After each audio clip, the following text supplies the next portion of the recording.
Bienvenue dans le troisième épisode de Un mot, un portrait. Aujourd'hui, le mot est accompagnement et le portrait, celui de Maëla Paul. Dans un monde où les idées façonnent notre compréhension et notre interaction avec les autres, il est fascinant de voir comment des mots simples peuvent contenir des concepts profonds et influents.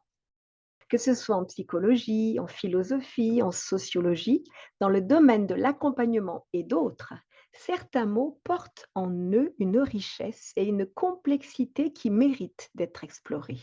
Un mot à l'honneur aujourd'hui, accompagnement. Plongeons ensemble au cœur de sa signification. Beaucoup en parlent, mais peu en saisissent réellement les contours. Pour la Fédération Coaching de Vie, ce terme n'est pas un simple concept. Il est avant tout un positionnement.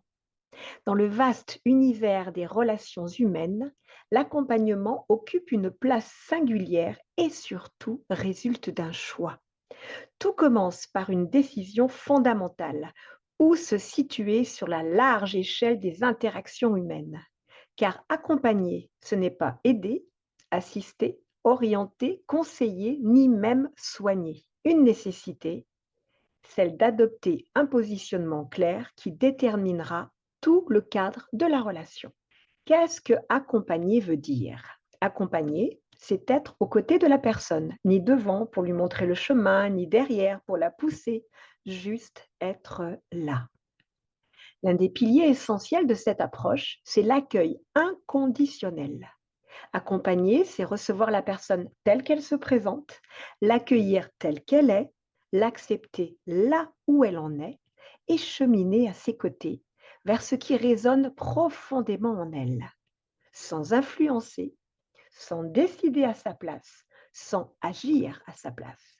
Accompagner, c'est créer un espace relationnel où la personne reste libre, libre de ses mouvements, de ses choix, de ses décisions. C'est respecter son libre arbitre, être en confiance absolue qu'elle trouvera tôt ou tard ses propres réponses, ses propres solutions à la situation qui l'amène à se questionner. L'accompagnement, c'est une relation de sujet à sujet, d'adulte à adulte, d'être à être, fondée sur la bienveillance, le respect et sur le postulat que la personne accompagnée dispose d'un potentiel inné de croissance et d'auto-actualisation de ses ressources. Alors, pour aller plus loin, intéressons-nous à une figure incontournable de l'accompagnement. C'est le portrait du jour, celui de Maëla Paul. Qui est-elle?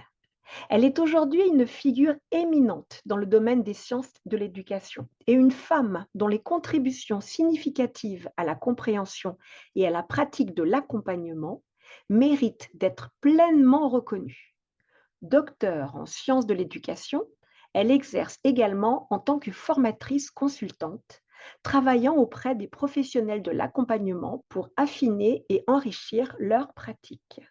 Maëla Paul a consacré sa carrière à explorer et à formaliser le concept de l'accompagnement, une posture professionnelle spécifique qui transcende les secteurs et les disciplines.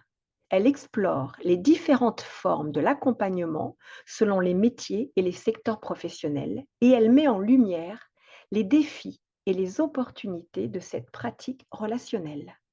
La publication de son livre L'accompagnement comme posture professionnelle spécifique en 2004 a offert des repères pour penser la mise en œuvre de l'accompagnement au-delà des formes et des contextes professionnels.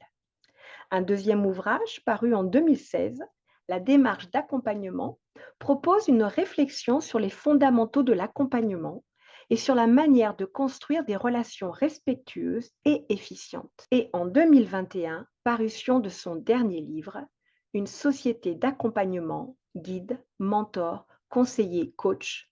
Comment en est-on arrivé là? L'auteur questionne dans ce dernier livre le sens de ces pratiques d'accompagnement dans notre société contemporaine. Le travail de Maëla Paul a eu un impact significatif sur la manière dont l'accompagnement est perçu et pratiqué aujourd'hui. Ces travaux sont des références pour les praticiens et les chercheurs qui désirent approfondir leur compréhension de cette démarche et à améliorer leur pratique professionnelle. Elle a également abordé les questions cruciales de la posture et de l'éthique, Elle a souligné que l'accompagnement nécessite une disposition particulière de l'accompagnant qui doit être soutenant et facilitateur. Cette posture implique une large capacité d'écoute, à poser des questions ouvertes et à créer un espace sécurisé pour la personne accompagnée. L'éthique est au cœur de la démarche d'accompagnement selon Maëla Paul. Elle a insisté sur l'importance de respecter le libre arbitre et la dignité de l'accompagné. Mais aussi dans ses travaux, elle a également situé l'accompagnement dans le contexte de la postmodernité, soulignant comment les pratiques d'accompagnement reflètent les changements sociaux et culturels.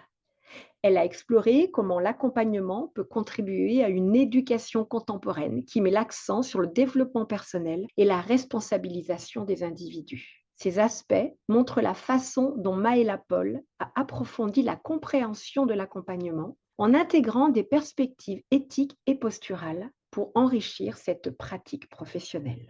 En conclusion, si nous devions retenir 3 dimensions essentielles de son enseignement, les voici. Chaque individu est unique, avec son propre parcours, ses expériences et ses aspirations.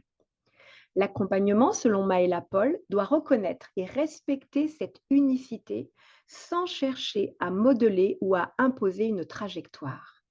Il s'agit d'accueillir la personne telle qu'elle est et de lui permettre d'explorer avec ses forces et ses fragilités ses propres réponses à ses questionnements. Deuxième des 3 dimensions essentielles selon son enseignement, chaque personne est influencée par son environnement, ses valeurs, son histoire. Maëla Paul souligne qu'intégrer cette appartenance culturelle permet d'adapter l'accompagnement à la réalité de l'individu sans le détacher de son contexte. Il ne s'agit pas d'un simple échange, mais en quelque sorte d'une co-construction où l'accompagné s'approprie son évolution tout en restant ancré dans son identité culturelle. Et enfin, l'humanité. Pour Maëla Paul, l'accompagnement repose sur une dimension universelle, celle de l'humain.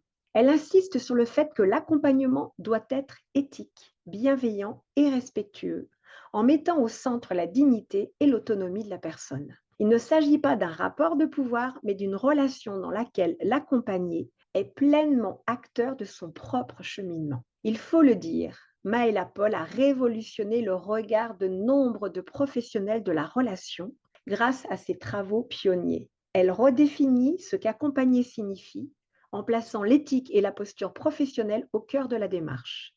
Son influence se ressent dans les pratiques quotidiennes des professionnels du travail social et bien au-delà. Retenons pour conclure qu'accompagner, c'est ouvrir un espace de liberté, une rencontre d'être à être, une posture que Maëla Paul éclaire avec une profondeur qui résonne bien au-delà du simple cadre professionnel. Nous vous remercions pour votre écoute.